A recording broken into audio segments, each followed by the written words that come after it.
ಶ್ರೀ ಗುರುಭ್ಯೋ ನಮಃ.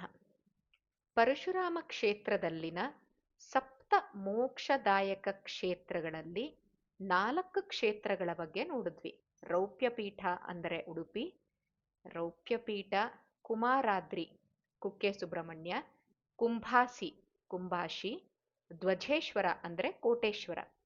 ನೆಕ್ಸ್ಟ್ ಮಿಕ್ಕಿರೋದು ಕ್ರೋಢ, ಗೋಕರ್ಣ, ಮೂಕಾಂಬಾಹ, ಸಪ್ತೈತ ಮೋಕ್ಷದಾಯಕ ಅಂದರೆ ಕ್ರೋಢ ಶಂಕರನಾರಾಯಣ ದೇವಸ್ಥಾನ, ಗೋಕರ್ಣ ಮಹಾಬಲೇಶ್ವರ ದೇವಸ್ಥಾನ, ಮೂಕಾಂಬ ಅಂದರೆ ಕೊಲ್ಲೂರು ಮೂಕಾಂಬಿಕೆ ಕ್ಷೇತ್ರ. ಇದ್ರ ಬಗ್ಗೆ ತಿಳ್ಕೊಳ್ಳೋಣ. 5ನೆಯದು ಕ್ರೋಢ ಶಂಕರನಾರಾಯಣ ಅಂತ. ಇದು ಕುಂದಾಪುರದಿಂದ ಹುಲಿಕಲ್ ಘಾಟಿ ಮಾರ್ಗದಲ್ಲಿ ನಾವು ಸಾಗರ ಶಿವಮೊಗ್ಗ ಕಡೆಗೆ ಬರಬೇಕಾದ್ರೆ ದಾರಿಲಿ ನಮಗೆ ಶಂಕರನಾರಾಯಣ ಅನ್ನೋ ಕ್ಷೇತ್ರ ಸಿಕ್ಕತ್ತೆ. ಈ ಶಂಕರನಾರಾಯಣ ಕ್ಷೇತ್ರಕ್ಕೆ ಕ್ರೋಢ ಶಂಕರನಾರಾಯಣ ಅಂತ ಯಾಕೆ ಕರೀತಾರೆ ಅಂತ ಹೇಳಿದ್ರೆ, ಕ್ರೋಢ ಅನ್ನುವಂತಹ ಮುನಿಗೆ ಅನುಗ್ರಹ ಮಾಡೋದಕ್ಕೋಸ್ಕರ ಹರಿ ಅಂದ್ರೆ ವಿಷ್ಣು, ಹರ ಅಂದ್ರೆ ರುದ್ರದೇವರು ಅಲ್ಲಿ ಲಿಂಗ ರೂಪದಿಂದ ಪ್ರತ್ಯಕ್ಷ ಆಗಿದ್ದಾರೆ. ಇಲ್ಲೂ ಕೂಡ ನಮಗೆ 2 ಲಿಂಗಗಳು ಕಾಣಿಸುತ್ತೆ, ಒಂದು ಹರಿಲಿಂಗ ಮತ್ತೊಂದು ಹರಲಿಂಗ ಅಂತ ಹೇಳಿ. ಇದು ಶಂಕರನಾರಾಯಣ ದೇವಸ್ಥಾನದಲ್ಲಿ ನಾವು ನೋಡಬಹುದಾಗಿದೆ. ಅದಕ್ಕೋಸ್ಕರ ಈ ಕ್ಷೇತ್ರವನ್ನ ಕ್ರೋಢ ಕ್ಷೇತ್ರ ಅಂತ ಕರೀತಾರೆ. ಕ್ರೋಢ ಶಂಕರನಾರಾಯಣ ಕ್ಷೇತ್ರ ಅಂತ ಕೂಡ ಕರೀತಾರೆ. ಇಲ್ಲಿ ಶಂಕರ ಮತ್ತೆ ನಾರಾಯಣ ಲಿಂಗ ರೂಪದಲ್ಲಿ ಇರೋದ್ರಿಂದ ತುಂಬಾ ಜನ ಏನ್ ಅನ್ಕೋತಾರೆ ಅಂದ್ರೆ ಅವರಿಬ್ರಿಗೂ ಕೂಡ, ಅಂದರೆ ಶಂಕರ ಮತ್ತೆ ನಾರಾಯಣನಿಗೆ ಅಭೇದವಿದೆ. ಭೇದ ಅಂದ್ರೆ ಡಿಫ್ರೆನ್ಸ್, ಅಭೇದ ಅಂದ್ರೆ ಡಿಫ್ರೆನ್ಸ್ ಇಲ್ಲ, ಅವರಿಬ್ರು ಈಕ್ವಲ್ ಅಂತ ಕೆಲವೊಬ್ರು ಹೇಳ್ತಾರೆ.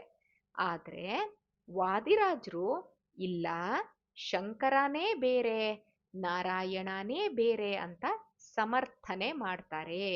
ಹೇಗೆ ಅಂತಂದ್ರೆ, ನಾರಾಯಣನ್ ಲಿಂಗ ದಪ್ಪಕ್ಕಿದೆಯಂತೆ. ನಾವು ಶಂಕರನಾರಾಯಣ ಕ್ಷೇತ್ರದಲ್ಲಿ ನೋಡಿದ್ರೆ ನಮಗೆ ಗೊತ್ತಾಗತ್ತೆ ನಾರಾಯಣ ಲಿಂಗ ದಪ್ಪದ್ದಿದೆ, ಮತ್ತೆ ಶಂಕರನ ಲಿಂಗ ಕೃಶ ಅಂದ್ರೆ ಸಪೂರ ತುಂಬಾ ಸಣ್ಣಕ್ಕಿದೆ ಅಂತೆ.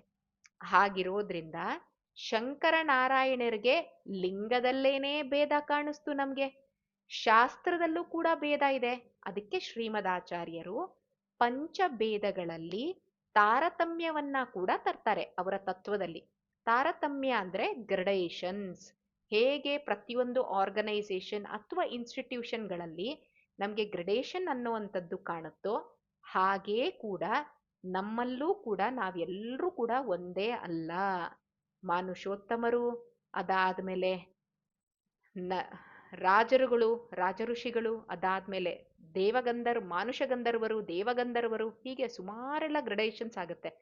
ಅದರಲ್ಲಿ ಅವರವರ ಕಕ್ಷೆಗೆ ತಕ್ಕಂಗೆ ತಾರತಮ್ಯ ಕಕ್ಷೆ ಅಂತ ಹೇಳ್ತಾರೆ. ಹಾಗಾಗಿ ಇಲ್ಲೂ ಕೂಡ ಭೇದ ಅನ್ನುವಂಥದ್ದು ಇದೆ ಅಂತ ವಾದಿರಾಜರು ಹೇಳ್ತಾರೆ. ಯಾಕಂದ್ರೆ ವಾದಿರಾಜರು ಹೇಳೋ ರೀತಿ ಶಂಕರ ತುಂಬಾ ನೈವೇದ್ಯವನ್ನ ಸ್ವೀಕಾರ ಮಾಡ್ತಾನಲ್ಲಿ. ಆದ್ರೂ ಕೂಡ ಅವನು ಹೇಗಿದ್ದಾನೆ, ಸಣ್ಣ ಇದ್ದಾನೆ. ನಾರಾಯಣನೋ ನೈವೇದ್ಯ ಸ್ವೀಕಾರ ಮಾಡದೇ ಇದ್ರೂ ಕೂಡ ತುಂಬಾ ಶೋಭಾಯಮಾನವಾಗಿ ತುಂಬಾ ದಪ್ಪಪ್ಪಕ್ಕೆ ಡುಮ್ಡುಮ್ಮಕ್ಕೆ ಇದ್ದಾನೆ ಅಂತ ಹೇಳ್ತಾರೆ. ಮತ್ತೊಂದು ರೀತಿ ಉದಾಹರಣೆ ಕೊಡಬೇಕು ಅಂದ್ರೆ, ಶಂಕರ ಯಾರಿಗೆ ಸದೃಶನಾಗಿ ಇದ್ದಾನೆ ಅಂದ್ರೆ ನಮ್ಮ ಜೀವಾತ್ಮಕ್ಕೆ. ನಾವು ತಿಂತೀವಿ, ದೇಹ ತಿನ್ನುತ್ತೆ, ಜೀವಾತ್ಮ ಕರ್ಮಗಳನ್ನೆಲ್ಲ ಅನುಭವಿಸುತ್ತೆ, ಆದ್ರೂ ಕೂಡ ನಮ್ಗೆ ಸುಖ ದುಃಖ ಅನ್ನುವಂಥದ್ದು ದೇಹಕ್ಕೆ ಬರುತ್ತೆ. ಭಗವಂತ ಏನು ತಿನ್ನಲ್ಲ, ಸಾಕ್ಷಿ ರೂಪವಾಗಿರ್ತಾನೆ ಭಗವಂತ. ನಮ್ಮಿಂದ ಮಾಡಿಸ್ತಾನೆ ಅನ್ನೋದು ಬಿಟ್ರೆ ಅವನದಕ್ಕೆ ಅಂಟ್ಕೊಂಡಿಲ್ಲ. ಆದ್ರೂ ಭಗವಂತ ಆತ್ಮಾರಾಮನಾಗಿ ಇದ್ದಾನೆ, ಅವನಿಗೆ ಹಸಿವಿಲ್ಲ, ಬಾಯಾರಿಕೆ ಇಲ್ಲ. ಹಾಗೆ ಆ ರೀತಿ ಪರಮಾತ್ಮ ಅನ್ನುವಂಥದ್ದನ್ನ ಹೇಳ್ತಾರೆ. ಖರ ಮತ್ತೆ ರಟ್ಟ ಅನ್ನುವಂಥ ಇಬ್ರು ರಾಕ್ಷಸರು. ಆ ರಾಕ್ಷಸರ ತಂದೆ ಜಂಭ ಅಂತ. ಇವನನ್ನ ಇಂದ್ರ ಕೊಂದ್ಬಿಟ್ಟಿರ್ತಾನೆ. ಅದಕ್ಕೋಸ್ಕರ ಸೇಡ್ ತೀರಿಸ್ಕೋಬೇಕು ಇಂದ್ರನ ಮೇಲೆ, ರಿವೆಂಜ್ಗೋಸ್ಕರ ಏನ್ ಮಾಡ್ತಾರೆ, ರುದ್ರದೇವರ ಮೇಲೆ ತಪಸ್ಸು ಮಾಡಿ ರುದ್ರದೇವರನ್ನ ಒಲಿಸ್ಕೋತಾರಂತೆ. ಅವಧ್ಯತ್ವ, ವಧ ಅಂದ್ರೆ ಕೊಲ್ಲೋದು, ಅವಧ್ಯತ್ವ ಅಂದ್ರೆ ಯಾರು ಕೊಲ್ಬಾರ್ದು ನಮ್ಮನ್ನ ಅಂತ ವರ ಕೇಳ್ಕೊಂಡ್ಬಿಡ್ತಾರಂತೆ. ಆಗಲ್ಲ. ಹಿರಣ್ಯಕಶಿಪುಗೆ ಬ್ರಹ್ಮದೇವರು ಆ ರೀತಿ ವರ ಕೊಡ್ಲಿಲ್ಲ. ಹಿರಣ್ಯಕಶಿಪು ಕೂಡ ಕೇಳ್ದ, ನನಗ್ ಸಾವೇ ಬರ್ದೇ ಇರ್ಲಿ ಅಂತ. ಬ್ರಹ್ಮದೇವರು ಹೇಳ್ತಾರೆ, ಅಲ್ಲಪ್ಪ ನನ್ನ ದೇಹಕ್ಕೆ ಒಂದು ದಿನ ಸಾವಿದೆ, ನಾನೇ ಈ ದೇಹ ಬಿಡ್ಬೇಕು ಅಂದ್ರೆ ನಿನಗೆ ಹೆಂಗ್ ವರ ಕೊಡ್ಲಿ ನಾನು ಅಂದಾಗ, ಅವನು ಹಿ ವಿಲ್ ಆಸ್ಕ್, ತುಂಬಾ ಪರ್ಮಿಟೇಷನ್ ಕಾಂಬಿನೇಷನ್ ಇದ್ರಲ್ಲಿ ಅವನು ಎಷ್ಟೋ ವರಗಳನ್ನ ಕೇಳ್ಕೊತಾನೆ. ಹೇಗೋ ಹಾಗೆಯೇ ಇಲ್ಲಿ ರುದ್ರದೇವರು ಹೇಳ್ತಾರೆ ಆ ರೀತಿ ವರ ಕೊಡೋಕ್ ಆಗೋದಿಲ್ಲ ಅಂತ. ಅದಕ್ಕೆ ಖರ ಮತ್ತೆ ರಟ್ಟ ಏನ್ ಮಾಡ್ತಾರೆ, ಹರಿ ಮತ್ತೆ ಹರ ಇವರಿಬ್ರು ಒಂದೇ ದೇಹದಿಂದ ಬಂದ್ರೆ ನಾವು ಸಾಯ್ಬೋದು, ಅವ್ರು ನಮ್ಮನ್ನ ಕೊಲ್ಲಿ ಅಂತ ಕೇಳ್ಕೊತಾರಂತೆ. ರಾಕ್ಷಸರಿಗಿರೋ ಬುದ್ಧಿ ಕೂಡ ನಮಗಿಲ್ಲ. ಹರಿ ಮತ್ತೆ ಹರ ಇಬ್ರು ಬೇರೆ ಬೇರೆ ದೇಹ, ಅವರಿಬ್ರು ಒಂದೇ ಅಲ್ಲ, ಅವರಿಬ್ರಲ್ಲಿ ಭೇದ ಇದೆ ಅಂತ ರಾಕ್ಷಸರಿಗೆ ಗೊತ್ತಿದೆ, ಅಸುರರಿಗೆ ಗೊತ್ತಿದೆ, ನಮಗ್ ಗೊತ್ತಿಲ್ಲ. ಅಭೇದ ಅಂತ ಹೇಳ್ತಾರೆ ತುಂಬಾ ಜನ, ಅವರು ಲಿಂಗರೂಪ ಇವರು ಲಿಂಗರೂಪ ಹಾಗಾಗಿ ಅಭೇದ ಅಂತ. ಅದಲ್ಲ, ಇವ್ರು ಈ ರೀತಿ ವರ ಕೇಳ್ಕೊತಾರೆ. ಅವ್ರಿಗನ್ಸುತ್ತೆ ಹರಿ ಮತ್ತೆ ಹರ ಇವರಿಬ್ರು ಒಂದೇ ದೇಹದಿಂದ ಯಾವಾಗ ಬರ್ತಾರೆ, ಪಾಸಿಬಲ್ಲೇ ಅಲ್ಲ, ಇಟ್ ಈಸ್ ಹೈಲಿ ಇಂಪಾಸಿಬಲ್ ಅಂತ ಹೇಳಿ ಭಯ ಅನ್ನೋದೇ ಇರಲ್ಲ ಅವ್ರಿಗೆ, ಯಾಕಂದ್ರೆ ಸಾಯಲ್ವಲ್ಲ. ಅದಕ್ಕೆ ಎಲ್ಲಾರ್ಗೂ ಟಾರ್ಚರ್ ಕೊಡ್ತಾ ಇರ್ತಾರಂತೆ. ಆಗ ಬ್ರಹ್ಮದೇವ್ರೇನ್ ಮಾಡ್ತಾರೆ, ನಾರದ್ರಿಗೆ ಚಾರ್ವಾಕ ಮತವನ್ನ ಉಪದೇಶ ಮಾಡ್ತಾರಂತೆ.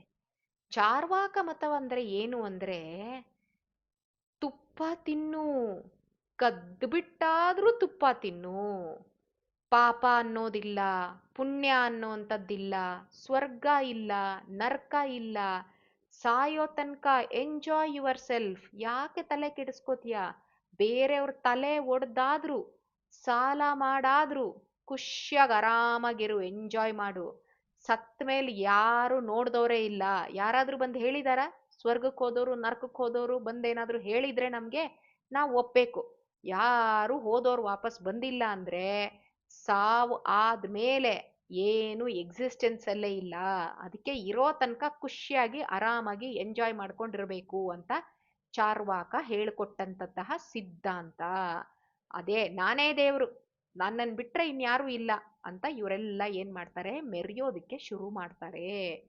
ಅನಿರುದ್ಧ ಭಗವಂತಂದ 5 ರೂಪಗಳು ನಾನು ಹೇಳಿದ್ದೆ, ನಾರಾಯಣ, ವಾಸುದೇವ, ಸಂಕರ್ಷಣ, ಪ್ರದ್ಯುಮ್ನ ಮತ್ತೆ ಅನಿರುದ್ಧ. ಆಯ್ತಾ? ಆ 5 ರೂಪಗಳಿಗೆ ಕರೆಕ್ಟಾಗಿ 5 ರುದ್ರದೇವರ ರೂಪಗಳು. ಯಾವ್ದದು? ಅನಿರುದ್ಧ ರೂಪಿ ನಾರಾಯಣ ಭಗವಂತನಿಗೆ ವಾಮದೇವ ರುದ್ರ, ಪ್ರದ್ಯುಮ್ನ ರೂಪಿಗೆ ಸದ್ಯೋಜಾತ, ಸಂಕರ್ಷಣನ್ಗೆ ಅಘೋರ, ವಾಸುದೇವನಿಗೆ ತತ್ಪುರುಷ, ಮತ್ತೆ ನಾರಾಯಣನಿಗೆ ಶಂಕರ. ಈ ರೀತಿ ರೂಪಗಳನ್ನ ತಗೊಂಡ್ ಬರ್ತಾರಂತೆ. ತಗೊಂಡ್ ಎಲ್ಲಿಗ್ ಬರ್ತಾರೆ ಅಂದ್ರೆ, ಅನಿರುದ್ಧ ವಾಮದೇವನ್ನ ಜಮನದಗ್ನಿ ಋಷಿಗಳು ತಪಸ್ ಮಾಡ್ತಾರೆ. ಪ್ರದ್ಯುಮ್ನ ಸದ್ಯೋಜಾತ ಕಾಂಬಿನೇಷನ್ನ ಮಾಂಡವ್ಯ ಋಷಿಗಳು ತಪಸ್ ಮಾಡ್ತಾರೆ. ಸಂಕರ್ಷಣ ಅಘೋರ ರೂಪವನ್ನ ಅಗತ್ಯ ಮುನಿಗಳು, ವಾಸುದೇವ ತತ್ಪುರುಷ ರೂಪವನ್ನ ಲೋಮಶ ಮುನಿಗಳು, ನಾರಾಯಣ ಮತ್ತೆ ಶಂಕರ ರೂಪವನ್ನ ಕ್ರೋಡ ಮುನಿಗಳು ತಪಸ್ ಮಾಡ್ತಾರಂತೆ. ಆಗ ಏನಾಗತ್ತೆ ಅಂದ್ರೆ, ಲೆಫ್ಟ್ ಸೈಡ್ ಎಡಭಾಗದಲ್ಲಿ ನಾರಾಯಣ, ರೈಟ್ ಸೈಡ್ ಬಲಭಾಗದಲ್ಲಿ ಶಂಕರ ಆಗಿ ಅವತಾರ ಮಾಡ್ತಾರೆ. 5 ಕಡೆಗಳಲ್ಲಿ ಈ ಶಂಕರ ನಾರಾಯಣರು 5 ರೂಪಗಳಿಂದ 5 ಅಂಶಗಳು, ನಾನಾಗ್ಲೇ ಹೇಳದ್ನಲ್ಲ, ಅನಿರುದ್ಧ ವಾಮದೇವ, ಪ್ರದ್ಯುಮ್ನ ಸದ್ಯೋಜಾತ, ಸಂಕರ್ಷಣ ಅಘೋರ, ವಾಸುದೇವ ತತ್ಪುರುಷ, ನಾರಾಯಣ ಶಂಕರ, ಈ ರೂಪಗಳನ್ನ ತಗೊಂಡು ಲಿಂಗ ರೂಪದಿಂದ ಪ್ರತ್ಯಕ್ಷ ಆಗ್ತಾರೆ. ಅದರಲ್ಲಿ ತುಂಬಾ ಇಂಪಾರ್ಟೆಂಟ್ ಇರೋದು ಕ್ರೋಡ ಶಂಕರ ನಾರಾಯಣ. ಶಂಕರ ರುದ್ರದೇವರು, ನಾರಾಯಣ ನಾರಾಯಣ ರೂಪಿ ಭಗವಂತ. ಈ ಕ್ರೋಡ ಶಂಕರ ನಾರಾಯಣ ದೇವಸ್ಥಾನ ಮಾತ್ರ ನಮ್ಗೆ ವರ್ಷ ಪೂರ್ತಿ ಹೋಗ್ಬೋದು, ತೆಗೆದಿರುತ್ತೆ. ಮಿಕ್ಕಿರೋ 5 ರೂಪಗಳು ಏನಿದೆಯಲ್ಲ, 5 ಅಂಶ, ಅನಿರುದ್ಧ ವಾಮದೇವ ಇದೆಲ್ಲ, ಅದು ಕಾಡುಗಳಲ್ಲಿದೆ, ಬೆಟ್ಟದ ಮೇಲೆ ಕಾಡಲ್ಲಿ. ಶಿವರಾತ್ರಿ ದಿನ ನಾವು ಹೋದ್ರೆ ಕ್ರೋಡ ಶಂಕರ ನಾರಾಯಣದಿಂದ ಪಾದಯಾತ್ರೆ ಮಾಡಿಕೊಂಡು ಆ ಬೇರೆ 4 ದೇವಸ್ಥಾನಗಳಿಗೂ ಹೋಗಿ ಮತ್ತೆ ಕ್ರೋಡ ಶಂಕರ ನಾರಾಯಣ ಅಲ್ಲಿ ಎಂಡ್ ಆಗುತ್ತೆ ಪಾದಯಾತ್ರೆ.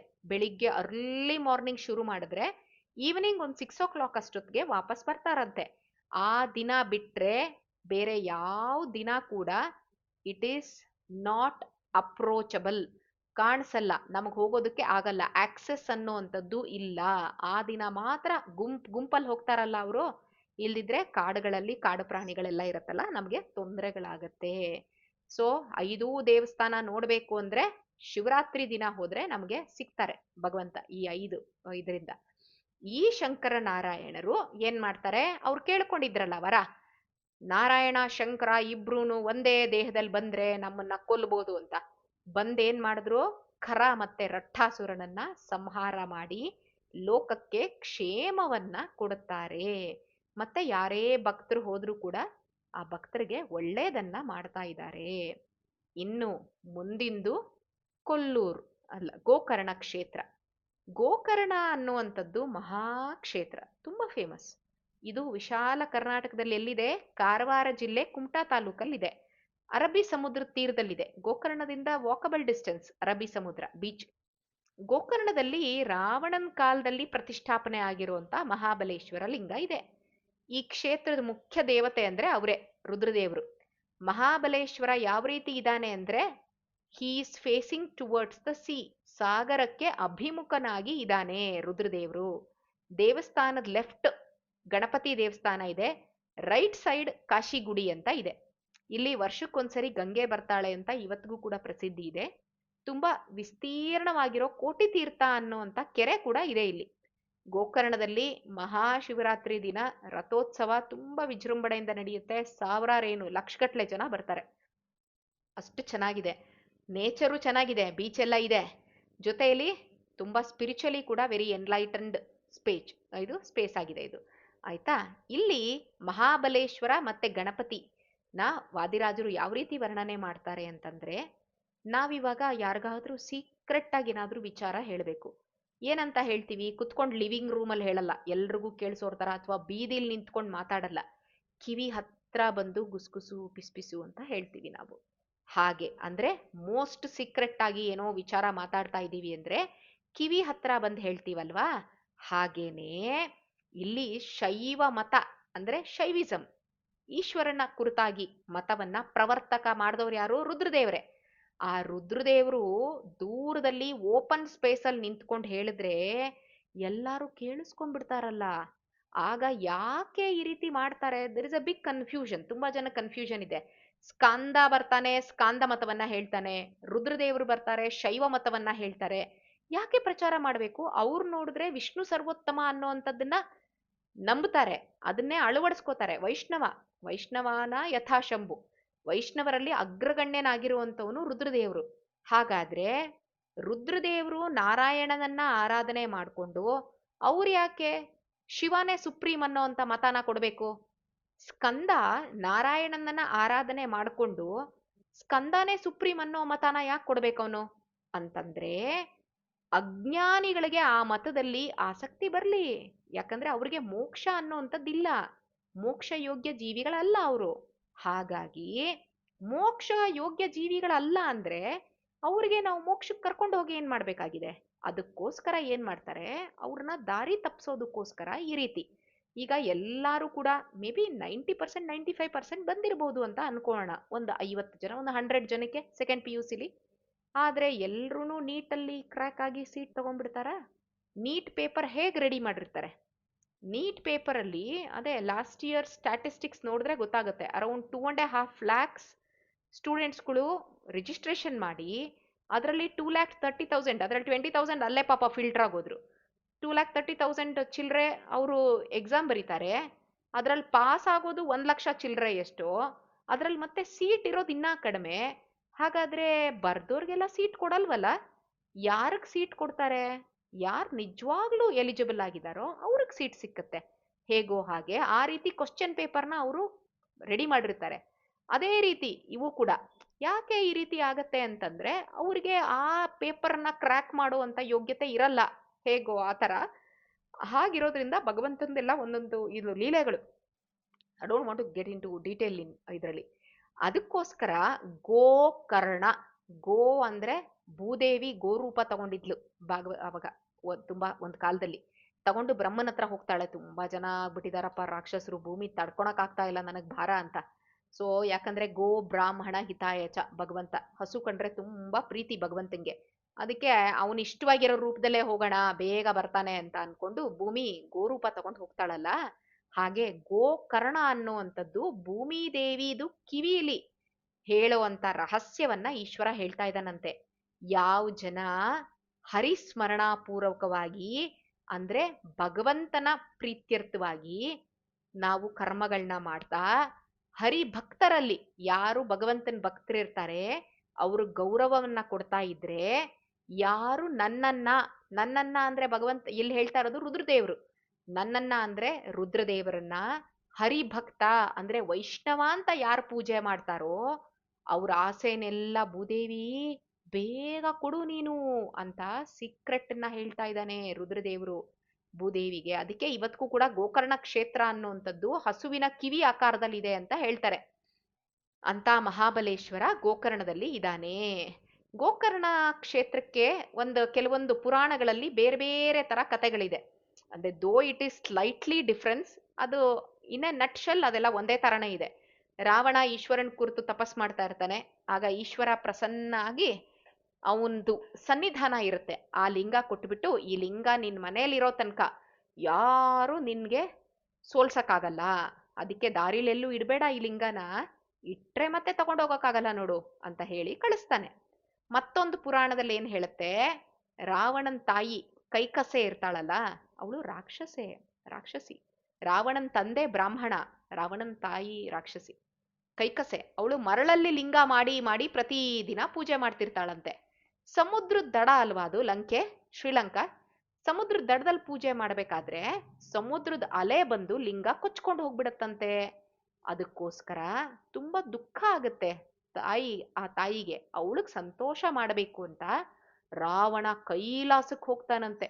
ತಪಸ್ ಮಾಡಿ ರುದ್ರದೇವರನ್ನ ಒಲಿಸ್ಕೊಂಡು ರುದ್ರದೇವರ ಆತ್ಮತತ್ವ ಲಿಂಗನ ತಗೊಂಬರ್ತಾನೆ ಅಂತ ಒಂದು ಕತೆ ಇದೆ. ಇನ್ನೊಂದು ಪುರಾಣದಲ್ಲಿ ಈಶ್ವರ ಒಂದ್ಸರಿ ಮೃಗರೂಪ ಅಂದ್ರೆ ಆನಿಮಲ್ ಫಾರ್ಮ್ ತಗೊಂಡು ಕೈಲಾಸದಿಂದ ಮಾಯಾನೇ ಆಗ್ಬಿಡ್ತಾನಂತೆ. ದೇವತೆಗಳು ಹುಡುಕ್ತಾ ಬರ್ತಾರೆ, ಎಲ್ಲೋದ್ನಪ್ಪ ರುದ್ರದೇವರು ಮಾಯ ಆಗ್ಬಿಟ್ರಲ್ಲ ಅಂತ. ಈಶ್ವರ ಸಿಗ್ತಾನೆ. ವಿಷ್ಣು, ಬ್ರಹ್ಮ ಮತ್ತೆ ಇಂದ್ರ ಆ ಮೃಗದ ಕೋಡನ್ನ ಹಿಡ್ಕೋತಾರಂತೆ. ಮೃಗ ನಾಪತ್ತೆ ಆಗೋಯ್ತು, ಮೃಗದ ಕೋಡ್ ಮಾತ್ರ ಇವ್ರ ಕೈಯಲ್ಲಿ ಉಳಿತು. ಕೋಡು ಅಂದ್ರೆ ಕೊಂಬು, ಹಾರ್ನ್, ಅದು ಮಾತ್ರ ಕೈಯಲ್ಲಿ ಉಳಿತು. ಆ ಕೊಂಬಿಂದು ಬುಡ ಮಧ್ಯಭಾಗ ಅದು ಶೃಂಗೇಶ್ವರ ಅನ್ನೋ ಕಡೆ ಇದೆ. ಅಗ್ರಭಾಗ ಅಂದ್ರೆ ಅದ್ರದ್ದು ಟಿಪ್ ಅದು ಸ್ವರ್ಗದಲ್ಲಿ ಇಂದ್ರನಿಂದ ಪೂಜೆ ಮಾಡಿಸ್ಕೊತಾ ಇತ್ತು. ಆಮೇಲೆ ಮೇಘನಾಥ ರಾವಣನ್ ಮಗ, ಅವನು ಇಂದ್ರನನ್ನ ವಿನ್ ಮಾಡಿದಾಗ ಅದು ರಾವಣನ ಹತ್ರ ಬಂತು. ಅದನ್ನ ತಗೊಂಡು ಅವ್ನು ಲಂಕೆಗೆ ಹೋಗ್ತಾ ಇರ್ತಾನಂತೆ. ಇನ್ನೊಂದು ಪುರಾಣದಲ್ಲಿ ಈಶ್ವರ ಪಾತಾಳದಲ್ಲಿ ತಪಸ್ ಮಾಡ್ತಾ ಇರ್ತಾನೆ. ಆಗ ಮತ್ತೆ ಭೂಮಿ ಗೋರೂಪ ತಗೋತಾಳೆ. ಆ ಗೋರೂಪ ತಗೊಂಡಾಗ ಆ ಭೂಮಿ ತಾಯಿದು ಕಿವಿಯಿಂದ ಈಶ್ವರ ಬರ್ತಾನಂತೆ. ಅದಕ್ಕೆ ಗೋಕರ್ಣೇಶ್ವರ ಅಂತ ಪ್ರಸಿದ್ಧ ಆದ ಅಂತ ಹೇಳುತ್ತೆ. May be we can take it as ಯುಗ ಭೇದ. ಒಂದೊಂದು ಯುಗದಲ್ಲಿ ಇದೆಲ್ಲ ನಡೆದಿರುತ್ತೆ, ಇಲ್ಲ ಅಂತ ಹೇಳಕ್ಕಾಗೋದಿಲ್ಲ. ಒಂದು ಯುಗದಲ್ಲಿ ಒಂದು ಇನ್ಸಿಡೆಂಟು, ಇನ್ನೊಂದು ಯುಗದಲ್ಲಿ ಇನ್ನೊಂದು ಇನ್ಸಿಡೆಂಟು, ಆ ತರ ನಡೆದಿರುತ್ತೆ. ಎಲ್ಲ ಸರಿ ಇದೆ. ಇದು ರಾವಣ ಈಶ್ವರ ಕೊಟ್ಟಿರೋ ಲಿಂಗ ತಗೊಂಡು ಗೋಕರ್ಣಕ್ಕೆ ಬರ್ತಾ ಇದ್ದಾಗ ಸಂಧ್ಯಾಕಾಲ, ರಾವಣನ ಕೈಯಲ್ಲಿ ಈಶ್ವರ ಲಿಂಗ ಇದೆ. ಅದು ದೇವತೆಗಳಿಗೆ ಗೊತ್ತಾಯ್ತು, ಹೇಗಾದ್ರೂ ಮಾಡಿ ಅವನ ಕೈಗೆ ಸಿಗದಂಗ್ ಮಾಡಬೇಕಲ್ಲ. ಯಾಕಂದ್ರೆ ಮಂಗನ ಕೈಗೆ ಮಾಣಿಕ್ಯ ಕೊಟ್ಟಂಗೆ ರಾಕ್ಷಸಂಗೆ ಏನಾದ್ರೂ ರುದ್ರದೇವರು ಸಾನ್ನಿಧ್ಯ ಇರೋ ಲಿಂಗ ಕೊಟ್ರೆ ಮೊದ್ಲೇ ನೀಚ, ಅವನು ಕೆಟ್ಟವನು, ಅದರಿಂದ ಲೋಕಕ್ಕೆ ಇನ್ನ ಕೆಟ್ಟದ್ದೇ ಆಗತ್ತೆ ಅಂತ ಹೇಳಿ ಏನ್ ಮಾಡ್ತಾರೆ, ರಾವಣನ್ಗೆ ತುಂಬಾ ಅರ್ಜೆಂಟ್ ಆಗಿ ನೇಚರ್ ಕಾಲ್, ತುಂಬಾ ಶೌಚಕ್ಕೆ ಹೋಗ್ಬೇಕು ಅಂತ ಅನ್ನಿಸ್ತಂತೆ. ಅದೇ ಟೈಮ್ ಕರೆಕ್ಟ್ ಆಗಿ ದೇವತೆಗಳೆಲ್ಲ ಪ್ರಾರ್ಥನೆ ಮಾಡ್ಕೊಂಡಾಗ ಗಣೇಶ ಒಂದು ಬ್ರಹ್ಮಚಾರಿ ರೂಪ ತಗೊಂಡು ಅಲ್ಲಿಗೆ ಬರ್ತಾನೆ. ರಾವಣ ಏನ್ ಮಾಡ್ತಾನೆ, ಬ್ರಹ್ಮಚಾರಿ ಕೈಯಲ್ಲಿ ಲಿಂಗ ಕೊಡ್ತಾನಂತೆ. ಅವನು ಶೌಚಕ್ಕೆ ಹೋಗ್ತಾನೆ. ಗಣೇಶ ಹೇಳ್ತಾನಂತೆ, ನೋಡಪ್ಪ ಲಿಂಗ ತುಂಬಾ ಭಾರ ಇದೆ, ನಾನ್ ಕರೆದ ತಕ್ಷಣ ನೀನ್ ಬರ್ಬೇಕು, ಲಿಂಗ ತಗೋಬೇಕು. 3 ಸರಿ ಕರಿತೀನಿ, ನೀನ್ ಬರ್ಲಿಲ್ಲ ಅಂದ್ರೆ ಲಿಂಗ ನೆಲದ ಮೇಲೆ ಇಟ್ಬಿಡ್ತೀನಿ ಅಂತ ಹೇಳ್ತಾನಂತೆ. ಈ ಕಡೆ ಲಿಂಗ ಭಾರ ಇತ್ತಲ್ಲ, ದೇವತೆಗಳು ಗಣೇಶನ್ನ 3 ಸರಿ ಕರಿ ರಾವಣನ್ನ ಅಂತ ಹೇಳ್ತಾರೆ. ರಾವಣನ್ನ 3 ಸರಿ ಕರೆದ್ರು ರಾವಣ ಬರಲ್ಲ, ಲಿಂಗನ ನೆಲದ ಮೇಲೆ ಇಟ್ಟು ಬಿಡ್ತಾನೆ ಗಣೇಶ. ಈ ಕಡೆ ರಾವಣ ಪಾಪ ಶೌಚಕ್ಕೆ ಹೋದ್ಮೇಲೆ ಏನ್ ಮಾಡ್ತಾನೆ, ಸ್ನಾನ ಮಾಡ್ಬೇಕು, ಎಲ್ಲ ಮಾಡ್ಕೊಂಡು ಬರ್ತಾನೆ. ನೆಲದ ಮೇಲಿರೋ ಲಿಂಗ ಎಷ್ಟು ಕಷ್ಟಪಟ್ರು ಎತ್ತಕ್ಕಾಗಲ್ವಂತೆ ಅವನಿಗೆ. ರಾವಣಂಗ್ ಸಿಟ್ಟು ಬರ್ದಂಗಿರುತ್ತಾ, ಗಣೇಶನ್ ತಲೆಯಲ್ಲಿ ತಗೊಂಡು ಮುಷ್ಟಿಯಿಂದ ಹೊಡಿತಾನಂತೆ. ಹೊಡೆದು ಲಂಕೆಗೆ ಹೋಗ್ಬಿಡ್ತಾನಂತೆ. ರಾವಣ ಏಟ್ ಕೊಟ್ಟಿದ್ ಹೊಡೆತಕ್ಕೆ ಗಣೇಶ ಅಲ್ಲಿಂದ 40 ಹೆಜ್ಜೆ ಅಂದ್ರೆ 40 ಹೆಜ್ಜೆ ಹಿಂದಕ್ಕೆ ಹೋಗಿ ನಿಂತ್ಕೊಂಡ್ಬಿಡ್ತಾನಂತೆ. ಈಶ್ವರ ಪ್ರತ್ಯಕ್ಷ ಆಗಿ ಹೇಳ್ತಾನಂತೆ, ಮೊದ್ಲು ನಿನ್ ದರ್ಶನ ಮಾಡಿ ಅಂದ್ರೆ ಗಣೇಶನ್ ದರ್ಶನ ಮಾಡ್ಕೊಂಡು ಆಮೇಲೆ ಯಾರು ನನ್ನನ್ನು ನೋಡಕ್ ಬರ್ತಾರಲ್ಲ ಆಗ್ಲೇ ಕಂಪ್ಲೀಟ್ ಫಲ ಬರ್ಲಿ ಅಂತ ಹೇಳಿ ಗಣೇಶನ್ಗೆ ಪ್ರಥಮ ಪೂಜೆನ ವರ ಕೊಡ್ತಾನೆ. ಅದಕ್ಕೆ ಮೊದ್ಲು ಗೋಕರ್ಣಕ್ಕೆ ಹೋದಾಗ ಗಣೇಶನ್ನ ನೋಡ್ಬೇಕು. ಗಣೇಶನ್ ನೋಡಿದ್ಮೇಲೆ ನಾವು ರುದ್ರದೇವರನ್ನ ನೋಡ್ಬೇಕು. ಅದಕ್ಕೇನೆ ಏನಾಯ್ತು, ವಿಘ್ನ ಬಂತು ದೇವತೆಗಳಿಗೆ, ಜಗತ್ತಿಗೆ. ಇವನ್ ತಗೊಂಡ್ ಹೋಗ್ಬಿಡ್ತಾ ಇದ್ದ ಲಿಂಗನ ರಾವಣ. ಅದಕ್ಕೆ ಒಳ್ಳೆ ಕೆಲ್ಸಕ್ಕೋಸ್ಕರ ಸಹಾಯಕ್ಕೆ ಬಂದ್ನಲ್ಲ, ಆ ವಿಘ್ನಗಳನ್ನ ಪರಿಹಾರ ಮಾಡದ್ನಲ್ಲ, ವಿಘ್ನಗಳು ಅಂದ್ರೆ ಆಬ್ಸ್ಟಿಕಲ್ಸ್, ಅದನ್ನ ಪರಿಹಾರ ಮಾಡದ್ನಲ್ಲ, ಅದಕ್ಕೆ ಜ್ಞಾನಿಗಳು ಏನಂತ ಕರೀತಾರೆ ಗಣೇಶನ್ನ? ವಿಘ್ನಗಳಿಗೆ ಅಧಿಪತಿ ಅಂತ ಕರೀತಾರೆ. ಹಾಗಿರೋದ್ರಿಂದ ಅಂತ ಗಣೇಶ ನಮ್ಗೆ ಶ್ರೇಯಸ್ಸನ್ನ ಕೊಡ್ಲಿ. ಇನ್ನು ಕೊನೇ ಕ್ಷೇತ್ರ ಮೂಕಾಂಬ, ಕೊಲ್ಲೂರು. ಈ ಕೊಲ್ಲೂರು ಏನ್ ಮಾಡುತ್ತೆ, ಒಂದ್ಸರಿ ವಾದಿರಾಜ ಯತಿಗಳು, ಅವರು ತುಂಬಾ ಫೇಮಸ್ ಆಗಿರ್ತಾರೆ. ಯಾಕಂದ್ರೆ ಎಲ್ಲಾರ್ಗೂ ಒಳ್ಳೇದ್ ಮಾಡ್ತಾ ಇರ್ತಾರೆ. ಯಾರು ಎಷ್ಟೇ ಒಳ್ಳೇದ್ ಮಾಡಿದ್ರು ಇರ್ತಾರಲ್ಲ ಕೆಲವೊಬ್ರು ಅಸೂಯೆ ಪಟ್ಕೊಳೋರು, ಈಗೋಯಿಸ್ಟಿಕ್ ಜನಗಳು. ಅವ್ರು ಏನ್ ಮಾಡ್ತಾರೆ, ಒಂದಷ್ಟು ಜನ ಸೇರ್ಕೊಂಡು ಒಬ್ಬ ಸನ್ಯಾಸಿನ, ಒಂದು ಪುಟ್ಟ ಹುಡುಗನ್ನ ಕೊಲ್ಲೂರು ಮೂಕಾಂಬಿಕೆ ಹತ್ರ ಕಳಿಸ್ಬಿಟ್ಟು ಅಲ್ಲಿ ಗುಟ್ಟಾಗಿರು ಅಂತ ಹೇಳ್ಬಿಡ್ತಾರೆ. ಅಂದ್ರೆ ಆಮೇಲೆ ಈ ಕಡೆಯಿಂದ ಏನ್ ಮಾಡ್ತಾರೆ, ಟಾಮ್ ಟಾಮ್ ವಾದಿರಾಜರು ಆ ಹುಡುಗನ್ನ ಕೊಂದ್ಬಿಟ್ಟಿದ್ದಾರೆ, ಅದು ಸುಮ್ಮನೆ ಕೊಂದಿಲ್ಲ, ತುಂಬಾ ಟಾರ್ಚರ್ ಕೊಟ್ಟು ಕೊಂದ್ಬಿಟ್ಟಿದ್ದಾರೆ ಅಂತ ಎಲ್ಲ ಕಡೆ ಸುಳ್ಳು ಸುದ್ದಿ ಹಬ್ಬಿಸ್ಬಿಡ್ತಾರೆ. ಆಗ ದೇವಿ ಸುಮ್ಮನೆ ಬಿಡ್ತಾಳ? ಅವಳು ಕನ್ಸಲ್ಲಿ ಮತ್ತೆ ಎಚ್ಚರ ಇರ್ಬೇಕಾದ್ರೆ ಆ ಹುಡುಗನ್ಗೆ ಚಾಟಿ ತಗೊಂಡು ಹೊಡಿತಾ ಇರ್ತಾಳಂತೆ, ಹಾವು ತಗೊಂಡು ಕಚ್ಚಿಸ್ತಾ ಇರ್ತಾಳಂತೆ, ಎಷ್ಟೋ ಟಾರ್ಚರ್ ಕೊಡ್ತಾಳಂತೆ ಆ ಹುಡುಗನ್ಗೆ. ನೋಡೋ ನೀನ್ ಇಲ್ಲಿ ಇರ್ಬೇಡ, ವಾದಿರಾಜರ ಹತ್ರ ಹೋಗು ಅಂತ ಹೇಳ್ತಾಳಂತೆ. ಹುಡುಗ ಹೊರಗಡೆ ಬಂದ್ರೆ ಈ ಜನ ಎಲ್ಲ ಸೇರ್ಕೊಂಡು ಹೊಡಿತಾರೆ, ಒಳಗಡೆ ಇದ್ರೆ ದೇವಿನೇ ಹೊಡಿತಾ ಇದ್ದಾಳೆ. ಏನ್ ಮಾಡೋದು? ಆದ್ರೂ ಜನಕ್ಕಿಂತ ದೇವಿಗಿಂತ ಜನರೇ ವಾಸಿ ಅನ್ಬಿಟ್ಟು ಅವನೇನ್ ಮಾಡ್ತಾನೆ, ಹಾಗೂ ಹೀಗೂ ತಪ್ಪಿಸ್ಕೊಂಡು ವಾದಿರಾಜರ ಹತ್ರ ಬಂದು ನಮಸ್ಕಾರ ಮಾಡಿ ಹೇಳ್ತಾನಂತೆ, ನೋಡಿ ಈ ತರ ನನ್ನನ್ನ ಬಚ್ಚಿಟ್ಕೊ ಅಂದ್ರು, ದೇವಿ ನನಗೆ ತುಂಬಾ ಟಾರ್ಚರ್ ಕೊಡ್ತಾ ಇದ್ದಾಳೆ, ನನಗೆ ಅವರೇ ಕಳಿಸಿದ್ದು ಅಂತ ಹೇಳಿ. ಆಗ ವಾದಿರಾಜರು ಏನ್ ಮಾಡ್ತಾರೆ, ಒಂದು ಸಭೆ ಕರೀತಾರೆ, ಮೀಟಿಂಗು. ಅಲ್ಲಿ ಜನರಿಗೆ ತೋರಿಸ್ತಾರೆ ಈ ಹುಡುಗನ್ನ. ಯಾರು ಸತ್ತಿದ್ದಾರೆ ಅಂತ ಸುದ್ದಿ ಹಬ್ಸಿದ್ರಲ್ಲ ಅವನನ್ನೇ ಕರೆದು, ನೋಡಿ ಸತ್ತಿಲ್ಲ ಇವನು ಅಂತ ಹೇಳಿ ವಾದಿರಾಜರ ಮೇಲೆ ಏನ್ ಬಂದಿತ್ತು ಕಂಪ್ಲೇಂಟು ಅದನ್ನ ಅವರು ಪರಿಹಾರ ಮಾಡ್ಕೋತಾರೆ. ಕೋಲ ಅನ್ನೋಂತ ಒಬ್ಬ ಋಷಿ ಇದ್ದ. ಆ ಕೋಲ ಋಷಿ ಪ್ರಾರ್ಥನೆ ಮಾಡ್ತಾನೆ. ಕಂಹ ಅಂತ ದಾನವನ ಹೆಸರು, ಎಷ್ಟು ಚೆನ್ನಾಗಿದೆ, ಕಂಹ ದಾನವ, ಡಿಮನ್ ಹೆಸರು ಕಂಹ. ಆ ಕಂಹನನ್ನ ಮೂಕನನ್ನಾಗಿ ಮಾಡಿ ತಾಯಿ ಕೊಲ್ತಾಳಂತೆ. ಅದಕ್ಕೆ ಅವಳ ಹೆಸರು ಮೂಕಾಂಬಿಕಾ ಅಂತ ಅಲ್ಲಿಗೆ ಬಂದಿದೆ. ಅದಕ್ಕೋಸ್ಕರನೇ ಅವಳಿ ಅಷ್ಟು ಮಾತ್ರ ಅಲ್ಲ, ಆ ಕಂಹ ಅನ್ನೋಂಥ ದಾನವನನ್ನ ಮೂಕನನ್ನಾಗಿ ಮಾಡಿದ್ದಲ್ಲ, ವಾದಿರಾಜರು ಶತ್ರುಗಳ ಬಾಯನ್ನು ಕೂಡ ಮೂಕನನ್ನಾಗಿ ಮಾಡಿಬಿಟ್ಲು ವಾದಿರಾಜರು ಅಂತ. ವಾದಿರಾಜರ ಬಗ್ಗೆ ವಾದಿರಾಜರು ಹೇಳ್ಕೊತಾ ಇದ್ದಾರೆ, ಈ ರೀತಿ ಅವಳಿಂದ ನನಗೆ ಅನುಗ್ರಹ ಆಯ್ತು ಅಂತ. ಆ ಕೋಲ ಅನ್ನೋಂಥ ಮಹಾಮುನಿ ಇದ್ರಲ್ಲ, ಸಹ್ಯಾದ್ರಿ ಹತ್ರ ತಪಸ್ ಮಾಡ್ತಾ ಇದ್ರಂತೆ. ಈಶ್ವರ ಪ್ರತ್ಯಕ್ಷ ಆಗ್ತಾನೆ, ಮಹಾಲಕ್ಷ್ಮಿ ಇಲ್ಲಿ ಬರ್ತಾಳೆ, ನಿನಗೆ ವಿಶೇಷವಾಗಿರೋ ಅನುಗ್ರಹ ಕೊಡ್ತಾಳೆ ಅಂತ ಹೇಳಿದಿಕ್ಕೆ ಆ ಊರ ಹೆಸರು ಕೋಲಾಪುರ ಅಂತ ಆಯ್ತು. ಕೊಲ್ಲೂರು ಕೋಲಾಪುರ ಅಂತ ಯಾಕಾಯ್ತು ಅಂದ್ರೆ, ಕೋಲ ಅನ್ನೋ ಋಷಿ ಅಲ್ಲಿ ತಪಸ್ಸು ಮಾಡ್ತಾ ಇದ್ದಿದ್ದಕ್ಕೆ. ಆಮೇಲೆ ಒಂದ್ ಸ್ವಲ್ಪ ದಿನ ಬಿಟ್ಕೊಂಡು ಕಂಹಾಸುರ ಅಂತ ಬರ್ತಾನೆ, ಒಬ್ಬ ದೈತ್ಯ. ಅಲ್ಲಿ ಬಂದು ಏನ್ ಮಾಡ್ತಾನಂತೆ, ಪಾಪ ಇವ್ರು ಸಮಾಧಿ ಸ್ಥಿತಿಲಿ ಇರ್ತಾರೆ, ಫುಲ್ಲು ಡೀಪ್ ಮೆಡಿಟೇಷನ್. ಇವ್ರನ್ನ ಎತ್ಕೊಂಡೋಗಿ ಬೇರೆ ಎಲ್ಲೋ ಇಟ್ಬಿಡ್ತಾನಂತೆ, ಇವ್ರ ಜಾಗದಲ್ಲಿ ಅವನೇ ಕುತ್ಕೊಂಡ್ಬಿಡ್ತಾನಂತೆ, ವಾಸ ಮಾಡಕ್ ಶುರು ಮಾಡ್ಬಿಡ್ತಾನೆ. ಆಮೇಲೆ ಯಾವಾಗ್ಲೋ ಕಣ್ಬಿಟ್ಟು ನೋಡ್ತಾರೆ ಕೋಲ ಋಷಿಗಳು, ಅಯ್ಯೋ ಕಂಹ ನನ್ನನ್ನು ಎಲ್ಲೋ ಬೇರೆ ಕಡೆ ಕರ್ಕೊಂಬಂದು ಇಟ್ಬಿಟ್ಟಿದಾನಲ್ಲ ಅಂತ.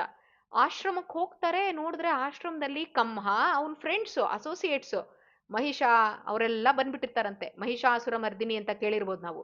ಮಹಿಷ ಅನ್ನೋ ರಾಕ್ಷಸ ಇವರೆಲ್ಲ ಬಂದಿರ್ತಾರಲ್ಲ, ದೇವಿಗೆ ಪ್ರಾರ್ಥನೆ ಮಾಡ್ತಾರಂತೆ.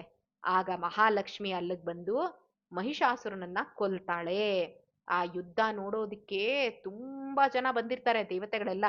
ಈಶ್ವರ ರುದ್ರದೇವರು ಅಲ್ಲಿ ಶ್ರೀಚಕ್ರವನ್ನ ಬರೀತಾರೆ. ಕೊಲ್ಲೂರಲ್ಲಿ ಇವತ್ತು ನೋಡ್ಬೋದು ನಾವು ಶ್ರೀಚಕ್ರವನ್ನ ಬರೆದು ಬಿಟ್ಟು ಅಲ್ಲಿ ಮಹಾಲಕ್ಷ್ಮಿ ಸನ್ನಿಧಾನವನ್ನ ಉಂಟು ಮಾಡ್ತಾರೆ. ಮಹಾಲಕ್ಷ್ಮಿ ಲಿಂಗಾಕಾರದಲ್ಲಿದ್ದಾಳೆ, ಲಿಂಗಾಕಾರದಲ್ಲಿದ್ದಾಳೆ. ಶ್ರೀಚಕ್ರದ ಬಿಂದು ಅಂತ ಹೇಳ್ತೀವಿ ನಾವು, ಆ ಸೆಂಟರ್ ಪಾಯಿಂಟ್ ಅಲ್ಲಿ ನೆಲೆಸಿದಾಳೆ. ಆಮೇಲೆ ಈ ಕಡೆ ಕಂಹಾಸುರ ಇದಾನಲ್ಲ, ಆ ಕಂಹಾಸುರನ್ನ ಅವಳು ವಧೆ ಮಾಡ್ತಾಳೆ. ಅವತ್ತಿಂದ ಆ ಊರಿನ ಹೆಸರು ನಮ್ಗೆ ಕೊಲ್ಲೂರು ಅಂತ, ಅವಳಿಗೆ ಮೂಕಾಂಬಿಕೆ ಅಂತ ಹೆಸರು ಬರುತ್ತೆ, ಊರಿಗೆ ಕೊಲ್ಲೂರು ಅಂತ ಹೆಸರು ಬರುತ್ತೆ. ಸ್ಕಾಂದ ಪುರಾಣದಲ್ಲಿ ಕೊಲ್ಲೂರು ಕ್ಷೇತ್ರ ಮಹಾತ್ಮೆ ತುಂಬಾ ಹೇಳ್ತಾರೆ. ಇದೇನು ಯಾವುದು ಕಟ್ಟಿಕೊಂಡಿರೋ ಕಥೆ ಅಲ್ಲ, ಪುರಾಣಗಳಲ್ಲಿ ಬಂದಿರುವಂತಹ ಇನ್ಸಿಡೆಂಟ್ಸ್. ಅದಕ್ಕೆ ಮಹಾಲಕ್ಷ್ಮಿ ಇಲ್ಲಿ ಯಾವತ್ತೂ ಇದ್ದಾಳೆ ಕೊಲ್ಲೂರಲ್ಲಿ ಅಂತ. ಇದೊಂದು ಮುಖ್ಯವಾಗಿರೋ ಶಕ್ತಿಪೀಠ. ಯಾಕಂದ್ರೆ ಮುಂದೆ ಶಂಕರಾಚಾರ್ಯರು ಅಲ್ಲಿ ಶ್ರೀಚಕ್ರವನ್ನ ಸ್ಥಾಪನೆ ಮಾಡಿದ್ದಾರೆ. ಮತ್ತೆ ಮೂಕಾಂಬಿಕೆ ವಿಗ್ರಹ ಮುಂಚೆ ಇರಲಿಲ್ಲ, ಮೂಕಾಂಬಿಕೆ ವಿಗ್ರಹ ಶಂಕರಾಚಾರ್ಯರು ಅಲ್ಲಿ ಬಂದು ಶ್ರೀಚಕ್ರವನ್ನ ಸ್ಥಾಪನೆ ಮಾಡಿ ಮೂಕಾಂಬಿಕೆ ವಿಗ್ರಹವನ್ನ ಸ್ಥಾಪನೆ ಮಾಡಿದ್ರು ಅಂತ ಹೇಳ್ತಾರೆ. ಸೊ ಇಲ್ಲಿಗೆ ನಾವು ಒಟ್ಟು 7 ಮುಕ್ತಿದಾಯಕ ಕ್ಷೇತ್ರಗಳು: ರೂಪ್ಯಪೀಠಂ ಕುಮಾರಾದ್ರಿ, ಕುಂಭಾಸೀಚ ಧ್ವಜೇಶ್ವರ, ಕ್ರೋಢಾ ಗೋಕರ್ಣ ಮೂಕಾಂಬಾಹ, ಸಪ್ತೈತಾಹ ಮೋಕ್ಷದಾಯಿಕಾ ಅನ್ನುವಂತಹ 7 ಪರಶುರಾಮ ಕ್ಷೇತ್ರದ ಮುಕ್ತಿ ಕ್ಷೇತ್ರಗಳನ್ನ ನಾವು ವರ್ಣನೆ ಮಾಡ್ದಂಗಾಯ್ತು. ಇದು ಪರಶುರಾಮ ಕ್ಷೇತ್ರದಲ್ಲಿರುವಂತಹ 7 ಮುಕ್ತಿದಾಯಕ ಕ್ಷೇತ್ರಗಳು. ಇದ್ ಬಿಟ್ಟು ಮುಕ್ತಿದಾಯಕ ಸಪ್ತಪುರಿ ಅಂತ ಹೇಳ್ತಾರೆ, ಸಪ್ತ ಮೋಕ್ಷದಾಯಕ ಕ್ಷೇತ್ರಗಳು ಯಾವುದು ಗೊತ್ತಾ? ಅದು ಅಯೋಧ್ಯ, ನಮ್ಮೆಲ್ಲರಿಗೂ ಗೊತ್ತು, ರಾಮ ಇರೋ ಜಾಗ. ಮಥುರಾ, ಕೃಷ್ಣ ಹುಟ್ಟಿದ ಜಾಗ. ಹರಿದ್ವಾರ, ಹರಿದ್ವಾರ ಅನ್ನುವಂಥದ್ದು ಇದೆಯಲ್ಲ ಗಂಗೆ ತಟದಲ್ಲಿ, ಹರಿದ್ವಾರ. ವಾರಣಾಸಿ ಅಂದ್ರೆ ಕಾಶಿ. ಕಂಚೀಪುರ ಅಂದ್ರೆ ಕಂಚಿ, ಕಂಚಿ ವರದ ಅವನು. ಉಜ್ಜಯಿನಿ ಅಥವಾ ಅವಂತಿಕಾ ಅಂತ ಮಧ್ಯಪ್ರದೇಶದಲ್ಲಿದೆ. ದ್ವಾರಕಾ ಗುಜರಾತ್, ನೋಡಿ ಎಲ್ಲೆಲ್ಲಿದೆ ಅಂತ. ಅಯೋಧ್ಯ, ಮಥುರಾ ಇದೆಲ್ಲ ಉತ್ತರ ಪ್ರದೇಶಲ್ಲಿ. ಹರಿದ್ವಾರು ಉತ್ತರಾಖಂಡಲ್ಲಿ. ವಾರಣಾಸಿ ಉತ್ತರ ಪ್ರದೇಶ. ಕಂಚೀಪುರ ತಮಿಳ್ನಾಡು. ಉಜ್ಜಯಿನಿ ಮಧ್ಯಪ್ರದೇಶ. ದ್ವಾರಕಾ ಎಲ್ಲಿ ಬರುತ್ತೆ? ಗುಜರಾತ್ ಅಲ್ಲಿ ಬರುತ್ತೆ. ಈ 7 ಕೂಡ ಮೋಕ್ಷದಾಯಕ ಕ್ಷೇತ್ರಗಳೇ. ಬಟ್ ಡಿಸ್ಟೆನ್ಸ್ ವೈಸ್ ತುಂಬಾ ದೂರ ದೂರ ಇದಾವಲ್ಲ ಇವೆಲ್ಲ. ಆದ್ರೆ ನಮ್ ತೌಳವ ಪ್ರದೇಶದಲ್ಲಿ ಬರುವಂತಹ ಸಪ್ತ ಮೋಕ್ಷದಾಯಕ ಕ್ಷೇತ್ರಗಳು 2 ದಿನದಲ್ಲಿ ನಾವು ದರ್ಶನ ಮಾಡ್ಬಿಡ್ಬೋದು. ಎಲ್ಲ ಅಲ್ಲಲ್ಲಲ್ಲಲ್ಲಲ್ಲೇ ಹತ್ತತ್ರನೇ ಇದಾವೆ. ಪರಶುರಾಮ್ ದೇವರು ನಮಗೋಸ್ಕರ ಎಷ್ಟು ಅನುಗ್ರಹ ಮಾಡಿದ್ದಾರೆ. ಈ 7 ಮೋಕ್ಷದಾಯಕ ಕ್ಷೇತ್ರಗಳು ಒಂದೇ, ಪರಶುರಾಮ ಕ್ಷೇತ್ರದಲ್ಲಿ ಬರುವಂತಹ ಸಪ್ತ ಮೋಕ್ಷದಾಯಕ ಕ್ಷೇತ್ರಗಳು ಕೂಡ ಒಂದೇನೆ. ಅದೇ ಫಲವನ್ನೇ ಕೊಡುತ್ತೆ. ಹಾಗಾಗಿ ಪರಶುರಾಮ ದೇವರಿಗೆ ನಾವು ಎಷ್ಟು ಥ್ಯಾಂಕ್ಸ್ ಹೇಳಿದ್ರು ಸಾಕಾಗೋದಿಲ್ಲ. ನಾಳಿನ ಸಂಚಿಕೆಯಲ್ಲಿ ಶ್ರೀಮದ್ ಆಚಾರ್ಯರು ಅವತಾರ ತಾಳಿದ್ದಂತಹ ಪಾಜಕ ಕ್ಷೇತ್ರ ಇದ್ರ ಬಗ್ಗೆ ತಿಳ್ಕೊಂಡು ಶ್ರೀಮದ್ ಆಚಾರ್ಯರ ಜೀವನ ಚರಿತ್ರೆಗೆ ಎಂಟ್ರಾಗೋಣ ಅಂತ ಹೇಳ್ತಾ, ಮಧ್ವಾಂತರ್ಗತ ಶ್ರೀಕೃಷ್ಣಾರ್ಪಣಮಸ್ತು.